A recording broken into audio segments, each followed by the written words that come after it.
Hi everybody, it's Whitney from All the Shelves. Today I am going to do the Ruler of Books tag, which I just saw on Marissa's channel, which you can find at Little Spider 9, or you can click on the link I will provide to her channel down below, and it was originally created by Ariel Bissett. I really like this tag because you get to imagine that you are like the queen, ruler, all-time, all-powerful being that gets to decide on all of the important decisions in the book world. I like being in charge, so here are my answers to the Ruler of Books tag. The first question is, which book would I make everyone read? And my answer to that is Matilda by Roald Dahl. I have a tattoo of this book on my leg. The tattoo is of this image right here. That's how much I love this book. My copy is battered and torn.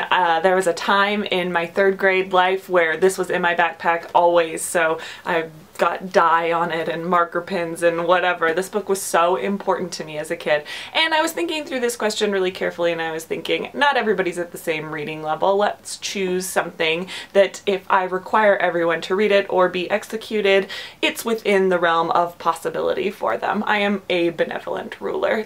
Don't let anyone tell you different. Matilda, as we probably all know by now, is the story of a little girl who loves to read but who lives in a family of cretins who don't like to read. They just like watching TV, and if I remember right, they especially love watching advertisements, and her father is a used car salesman, so they're just the worst kinds of people, and she's sort of left to her own devices. My favorite scenes in this book are when she goes to the library and she decides to just like read everything in the library. She's the coolest little girl ever, and she discovers that she has magical powers, and a very kind teacher at her school is going to help her deal with her family and her powers. It really is just the best book. There's so many things in this that just feel like home to me, feel really comfortable. As a quietish type book nerd with a real temper, I relate to Matilda probably more than any other character, although she is brilliant, and I'm always struggling to live up to Matilda's example. The next question is, what would you abolish in book construction?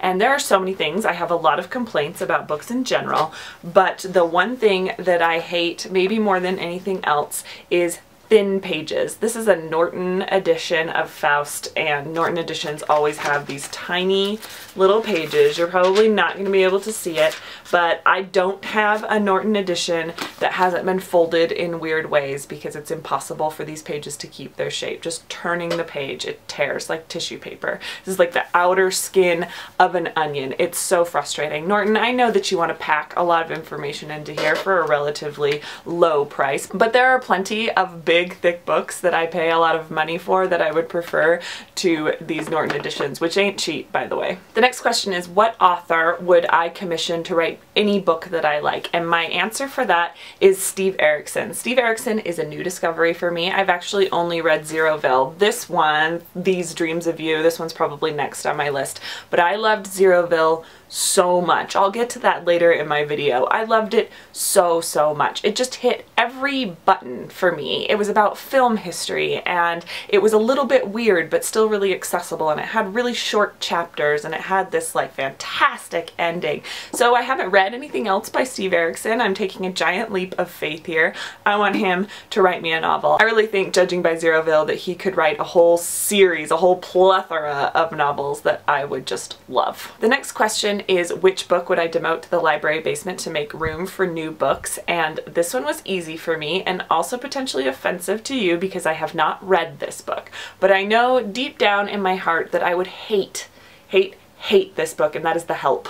I saw the movie and I hated the movie. I am just sick of talking about the civil rights era from a white person's perspective. I'm done with that. I feel like we have enough of those books, and enough people read To Kill a Mockingbird that we really don't need The Help, and I'm gonna stick to that. Also, I went to the library the other day and I feel like The Help took up like, I don't know, 3 shelves. There's so many copies of it. Get rid of those. Keep 1 copy of The Help because I'm not like a Nazi book burner, but I think that's enough for us. The next question is, what cover artist would I commission to make me a mural? And my answer for that is Saul Bass. This might be the most expensive book that I own, actually. My husband got me this one Christmas, and it is just a giant collection of Saul Bass's artwork. So he was known for doing like film credit sequences and film posters, especially in the 50s and 60s, and he probably did book art. Honestly, I didn't look that far into it, but I know him for his film work. Here's Vertigo, a really famous one that he did. And I love his art style. I love that kind of cutout, simplistic, really stark contrast work. So Saul Bass could draw me a mural anytime. The next question is what character's face I would put on a coin, and that would be Moby Dick. I think Moby Dick is the quintessential character for a coin. So if we just had a coin with a whale on it, and that would just sum up, I'm talking about America here, that would just sum up, I think, the American dream and a kind of American attitude about money. And maybe we could put Moby Dick on like $1 million bill, so only a couple people can get it, and people drive themselves crazy trying to get to it. And the last question is, which book would I award the Ruler of Books 2016 award to? And I haven't read a whole lot of books that were written in 2016. A lot of times it takes me about a year to get to them because I'm on library waiting lists or I read in paperback.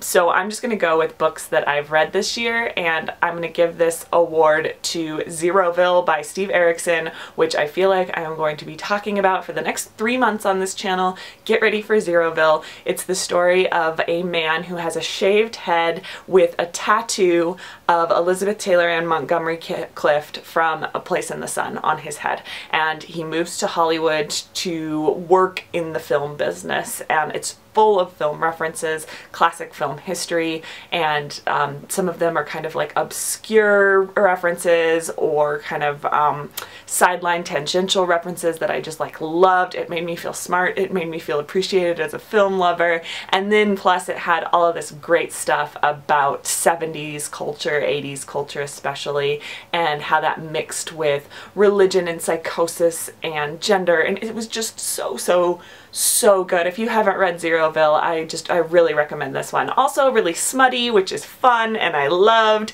and I listened to the audiobook, which was read by Balky from Perfect Strangers, Bronson Pinot, and he was so good. The voices were awesome. Now I'm going to read it on its own because I feel like it's going to be 2 different experiences, but I'm so enthusiastic about this book. So yes, Zeroville. Okay, so that is the Ruler of Books tag.